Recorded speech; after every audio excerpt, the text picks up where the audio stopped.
नमस्कार किसान भाइयों, टेक्निकल एग्रीकल्चर चैनल पर आपका बहुत बहुत स्वागत है। आज का यह वीडियो केवल एक जानकारी नहीं बल्कि खेती की एक मास्टर क्लास है। आज हम उस विषय पर बात करने जा रहे हैं जो दिखने में बहुत छोटा है, जिसकी मात्रा बहुत कम लगती है, लेकिन जो आपकी फसल की सफलता और विफलता के बीच की दीवार बनकर खड़ा है। हम बात कर रहे हैं सूक्ष्म पोषक तत्वों की, यानी माइक्रो न्यूट्रिएंट्स की। किसान भाइयों, पिछले 50-60 सालों में हमारी खेती करने का तरीका बहुत बदल गया है। जब हरित क्रांति आई तो हमारा पूरा ध्यान केवल 3 चीजों पर था: नाइट्रोजन, फास्फोरस और पोटाश। हमने यूरिया और डीएपी के कट्टे भर भर कर खेतों में डाले। इससे शुरुआत में तो पैदावार बढ़ी, लेकिन धीरे धीरे हमारी मिट्टी की जो असली ताकत थी वह कम होती गई। हमने जमीन से अनाज तो लिया, लेकिन जमीन को वापस वह सूक्ष्म पोषण नहीं दिया जिसकी उसे जरूरत थी।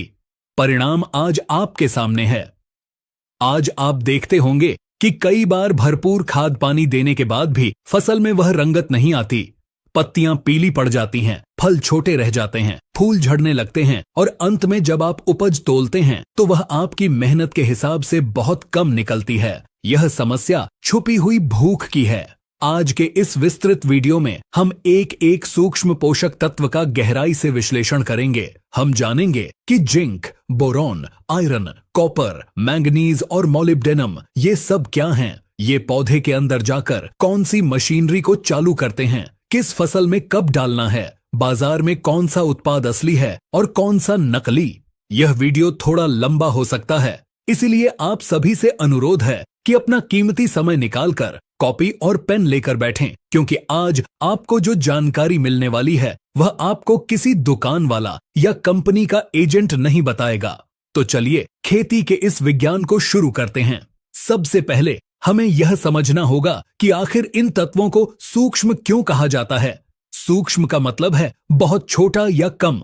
एक पौधे को अपना जीवन चक्र चलाने के लिए कुल 17 पोषक तत्वों की जरूरत होती है। इनमें से कार्बन, हाइड्रोजन और ऑक्सीजन तो उसे हवा और पानी से मिल जाते हैं। नाइट्रोजन, फास्फोरस और पोटाश मुख्य भोजन हैं, लेकिन जिंक, बोरॉन, आयरन जैसे तत्व उसे बहुत कम मात्रा पीपीएम में, यानी पार्ट्स पर मिलियन में चाहिए होते हैं। लेकिन यहाँ किसान भाई अक्सर एक गलती कर बैठते हैं। वे सोचते हैं कि अरे, इसकी जरूरत तो सिर्फ 200 ग्राम या 5 किलो है, अगर नहीं भी डालेंगे तो क्या फर्क पड़ेगा। यहीं पर लॉ ऑफ मिनिमम का सिद्धांत आता है। इसे एक उदाहरण से समझिए।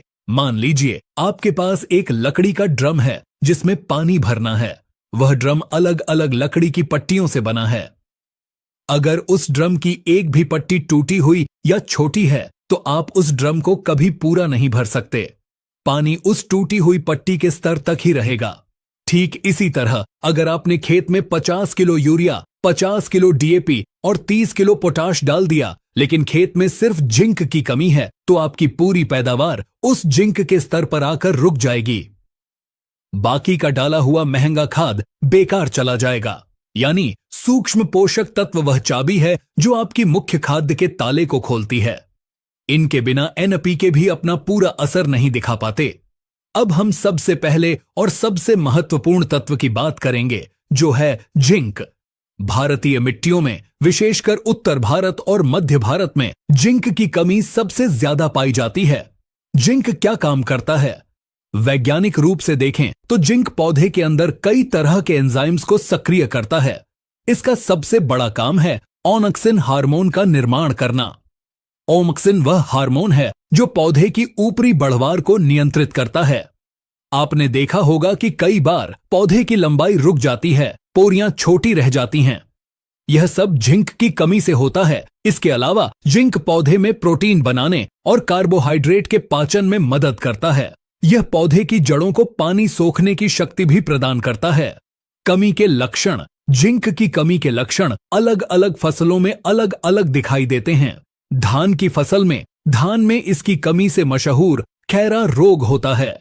इसमें रोपाई के 10 से 15 दिन बाद नीचे की पुरानी पत्तियों पर लाल और कत्थई रंग के धब्बे पड़ने लगते हैं। धीरे धीरे पूरी पत्ती जंग लगी हुई लोहे जैसी दिखने लगती है और पौधा बैठ जाता है। जड़ें भी कत्थई रंग की हो जाती हैं। मक्का जिंक के प्रति बहुत संवेदनशील है। इसमें नई निकलने वाली पत्तियां पूरी तरह से सफेद या हल्के पीले रंग की हो जाती हैं। इसे व्हाइट बड या सफेद कली रोग कहते हैं। फलों में नींबू, संतरा और अमरूद जैसे फलों में पत्तियां छोटी रह जाती हैं और गुच्छे में निकलती हैं। इसे लिटिल लीफ या छोटी पत्ती रोग कहते हैं। जिंक के प्रकार और प्रयोग विधि। बाजार में जिंक कई रूपों में आता है और यहां किसान अक्सर धोखा खाते हैं। पहला है जिंक सल्फेट हेप्टाहाइड्रेट 21%। इसमें 21% जिंक होता है और 10% सल्फर होता है। यह पानी में जल्दी घुलता है, लेकिन इसमें पानी की मात्रा ज्यादा होती है। दूसरा है जिंक सल्फेट मोनोहाइड्रेट 33%। 33% जिंक होता है और 15% सल्फर होता है। यह पानी में धीरे धीरे घुलता है, लेकिन इसमें पानी की मात्रा कम होती है। यह आज के समय में सबसे ज्यादा प्रचलित है। इसमें 33% जिंक और 15% सल्फर होता है। यह मिट्टी में लंबे समय तक काम करता है। तीसरा है चिलेटेड जिंक 12% EDTA। यह सबसे उन्नत तकनीक है। इसमें जिंक के कणों को एक सुरक्षा कवच में रखा जाता है ताकि मिट्टी में जाने के बाद यह खराब न हो। प्रयोग की मात्रा। अगर आप मिट्टी में डाल रहे हैं तो जिंक सल्फेट 33% का प्रयोग करें। इसकी मात्रा 6 से 8 किलोग्राम प्रति एकड़ रखें। इसे बुवाई के समय या पहली सिंचाई पर देना सबसे अच्छा है। अगर आप 21% वाला जिंक डाल रहे हैं 12 तो उसकी मात्रा 10 से 12 किलो रखें। अगर खड़ी फसल में कमी दिख रही है तो मिट्टी में डालने का फायदा कम होगा, तब आपको स्प्रे करना चाहिए। स्प्रे के लिए चिलेटेड जिंक 12% सबसे अच्छा है। इसकी मात्रा 100 से 150 ग्राम प्रति एकड़ है। अगर आप सस्ता विकल्प चाहते हैं तो 1 किलो जिंक सल्फेट 33% और 1.5 किलो यूरिया को 150 लीटर पानी में मिलाकर छिड़काव करें। यूरिया मिलाने से पत्तियां जिंक को जल्दी सोख लेती हैं। जिंक के साथ सावधानियां। सबसे बड़ी सावधानी जिंक और फास्फोरस की दुश्मनी। किसान भाइयों, जिंक सल्फेट और DAP यानी फास्फोरस को कभी भी सूखा एक साथ मिलाकर न रखें। अगर आप इन्हें मिलाकर खेत में डालते हैं तो ये दोनों आपस में जुड़कर जिंक फॉस्फेट बना लेते हैं। यह एक पत्थर जैसा तत्व है जो पानी में नहीं घुलता। इससे पौधे को न तो जिंक मिलता है और न ही DAP। इसलिए हमेशा DAP डालने के 3 से 4 दिन बाद जिंक डालें। चिलेटेड जिंक को आप फास्फोरस के साथ मिला सकते हैं क्योंकि उस पर सुरक्षा कवच होता है, लेकिन सल्फेट वाले जिंक को कभी नहीं। अब चलते हैं दूसरे सबसे महत्वपूर्ण तत्व की ओर, जो है बोरॉन। इसे मैं ट्रांसपोर्टर या ट्रक ड्राइवर कहता हूं। बोरॉन क्या काम करता है? पौधे की पत्तियां सूरज की रोशनी में जो भोजन, शुगर या स्टार्च बनाती हैं, उसे फलों, बीजों और जड़ों तक पहुंचाने का काम बोरॉन करता है। अगर बोरॉन नहीं होगा तो पत्तियां तो हरी रहेंगी, लेकिन फल या दाना कमजोर रह जाएगा क्योंकि खाना वहां तक पहुंच ही नहीं पाएगा। दूसरा सबसे बड़ा काम है परागण, पॉलिनेशन। नर फूल से मादा फूल तक परागकणों का जाना और वहां जाकर फर्टिलाइजेशन होना, यह सब बोरॉन पर निर्भर करता है। बोरॉन पोलन ट्यूब बनाता है जिससे बीज बनने की प्रक्रिया शुरू होती है। यह कोशिका भित्ति, सेल वॉल को लचीला और मजबूत भी बनाता है। कमी के लक्षण। बोरॉन की कमी हमेशा पौधे के नए हिस्सों और फलों पर दिखती है। फलों का फटना। अगर आपके खेत में टमाटर, अनार, तरबूज या अंगूर फट रहे हैं तो यह 90% बोरॉन की कमी है। कोशिका की दीवार कमजोर होने से फल का छिलका अंदर का दबाव नहीं झेल पाता और फट जाता है। फूलों का झड़ना। अगर फसल में फूल बहुत आ रहे हैं लेकिन फल में नहीं बदल रहे, सब झड़ रहे हैं, तो यह बोरॉन की कमी का संकेत है। विकृत फल, फलों का आकार टेढ़ा मेढ़ा हो जाना, जैसे खीरा या लौकी का मुड़ जाना। सरसों और सूरजमुखी, इनमें फूल तो आते हैं लेकिन चिपटा दाना बनता है या दाना पूरा भरता ही नहीं है। बोरॉन का प्रयोग और प्रकार। बोरॉन का प्रयोग बहुत संभल कर करना चाहिए। इसकी कमी और अधिकता, विषाक्तता के बीच बहुत कम अंतर होता है। ज्यादा बोरॉन डालने से पत्तियां किनारों से जलने लगती हैं। बाजार में मुख्य रूप से 2 तरह के बोरॉन मिलते हैं। पहला बोरेक्स 10.5%।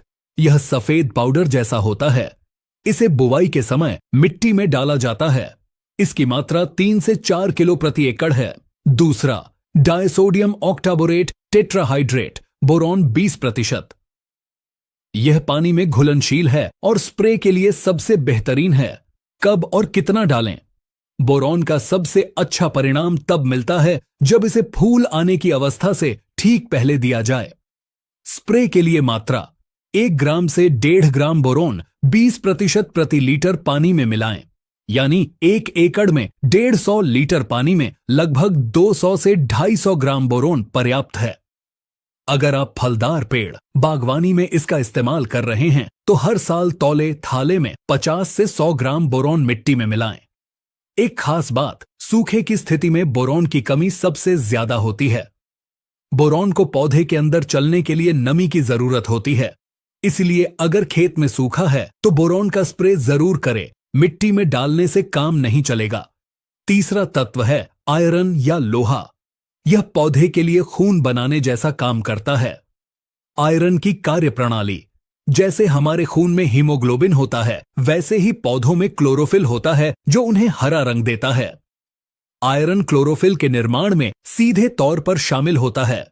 यह पौधे के श्वसन तंत्र, रेस्पिरेशन और ऑक्सीजन को इधर उधर ले जाने में मदद करता है। कमी के लक्षण, आयरन की कमी को पहचानना बहुत आसान है। यह हमेशा पौधे की बिल्कुल ऊपरी नई कोमल पत्तियों पर दिखाई देती है। पुरानी पत्तियां हरी रहती हैं, लेकिन नई निकलने वाली पत्तियां पीली या सफेद हो जाती हैं। लेकिन ध्यान देने वाली बात यह है कि पत्तियों की नसें, वेन्स, एकदम हरी रहती हैं, जबकि नसों के बीच का हिस्सा पीला पड़ जाता है। इसे वैज्ञानिक भाषा में इंटरवेनल क्लोरोसिस कहते हैं। अगर कमी बहुत ज्यादा हो जाए तो पूरी पत्ती कागज जैसी सफेद होकर सूख जाती है।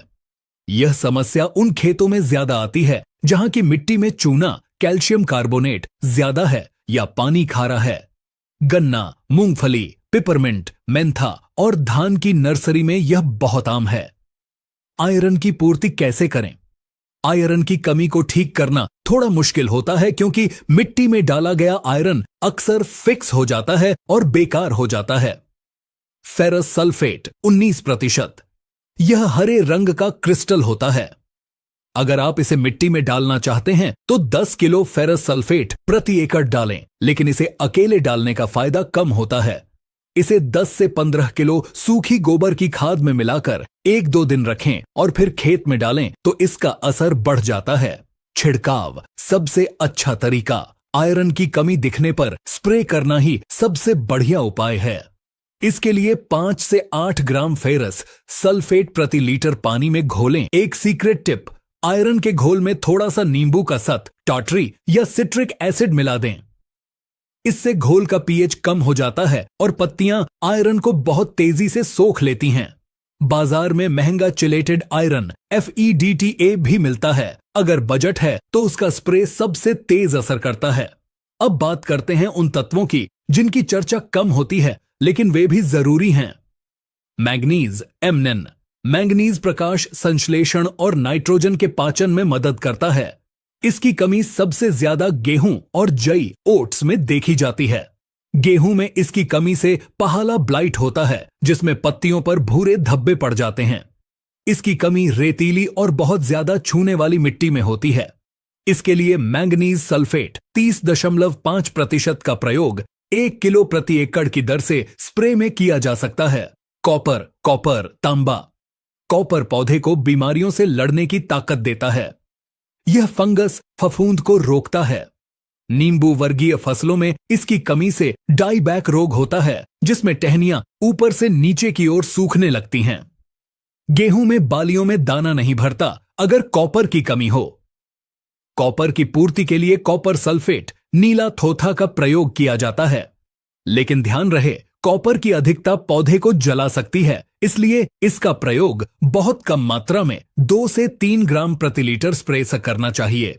Molybdenum, MO। यह एक अनोखा तत्व है। बाकी सभी तत्व तब कम मिलते हैं जब मिट्टी का पीएच ज्यादा होता है, लेकिन मॉलिब्डेनम तब कम मिलता है जब मिट्टी अम्लीय, एसिडिक होती है। यह दलहनी फसलों, सोयाबीन, मसूर, मटर के लिए अमृत है। यह उनकी जड़ों में नाइट्रोजन बनाने वाले बैक्टीरिया को भोजन देता है। गोभी वर्गीय फसलों में इसकी कमी से व्हिपटेल रोग होता है, जिसमें पत्तियां चाबुक जैसी पतली हो जाती हैं। इसकी मात्रा बहुत ही कम, मतलब बीज उपचार के लिए कुछ ग्राम या स्प्रे में आधा ग्राम प्रति लीटर ही काफी होती है। आजकल बाजार में माइक्रो न्यूट्रिएंट मिक्सचर बहुत बिकते हैं। इनमें जिंक, आयरन, बोरॉन सब मिला हुआ होता है। राज्य सरकारों ने इनके ग्रेड तय किए हैं, जैसे ग्रेड 1, 2, ग्रेड 2। क्या इनका इस्तेमाल करना सही है? देखिए, अगर आप प्रिवेंटिव यानी सुरक्षा के तौर पर डाल रहे हैं कि कमी आए ही नहीं, तो मिक्सचर अच्छे हैं। लेकिन अगर आपके खेत में साफ दिख रहा है कि जिंक की कमी है, खैरा रोग है, तो मिक्सचर डालने से काम नहीं चलेगा। तब आपको केवल जिंक सल्फेट की पूरी डोज देनी होगी। मिक्सचर में हर तत्व की मात्रा थोड़ी थोड़ी होती है, जो भारी कमी को पूरा नहीं कर सकती। इसे आप मल्टीविटामिन गोली की तरह समझें, जो सेहत ठीक रखने के लिए है, लेकिन अगर कोई बड़ी बीमारी है तो उसकी स्पेसिफिक दवा ही लेनी पड़ेगी। असली नकली की पहचान। सूक्ष्म पोषक तत्वों में मिलावट बहुत होती है। जिंक की पहचान। जिंक सल्फेट के दाने को हाथ में लेकर रगड़े, इसमें कोई चिकनाहट नहीं होनी चाहिए। अगर आप डीएपी के घोल में जिंक का घोल मिलाएंगे तो रिएक्शन दिखेगा। यह असली होने की पहचान है। बोरॉन की पहचान। असली बोरॉन गर्म पानी में पूरी तरह घुल जाता है और कोई अवशेष नहीं छोड़ता। चलिए अब एक प्रैक्टिकल कैलेंडर बनाते हैं। बुवाई के समय बेसल डोज। खेत तैयार करते समय अगर आपने पिछले 2-3 साल से कुछ नहीं डाला है तो 8 किलो जिंक सल्फेट और 3 किलो बोरेक्स मिट्टी में मिला दें। यह पूरे सीजन का कोटा पूरा कर देगा। 30 से 35 दिन टिलरिंग स्टेज। जब फसल बढ़वार पर हो तब सूक्ष्म पोषक तत्वों के मिश्रण का एक स्प्रे करें। इसमें आप चिलेटेड जिंक, फेरस और मैंगनीज का कॉम्बिनेशन ले सकते हैं। 55 से 60 दिन प्री फ्लावरिंग। फूल आने से ठीक पहले बोरॉन 20% का स्प्रे बहुत जरूरी है। यह आपकी पैदावार को 15 से 20% बढ़ा देगा।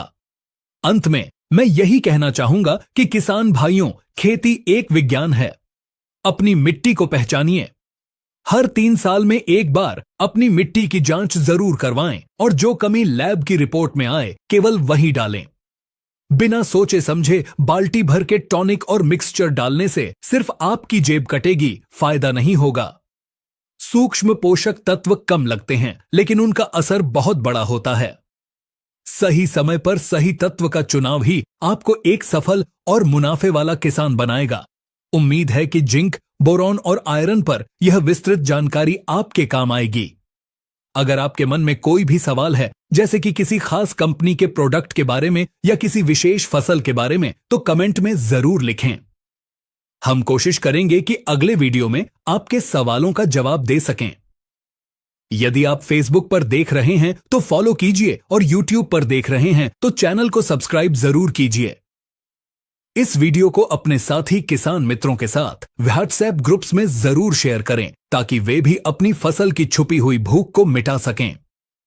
टेक्निकल एग्रीकल्चर चैनल से जुड़ने के लिए आपका बहुत बहुत धन्यवाद। फिर मिलेंगे एक नई जानकारी, एक नई सोच के साथ। जय जवान, जय किसान।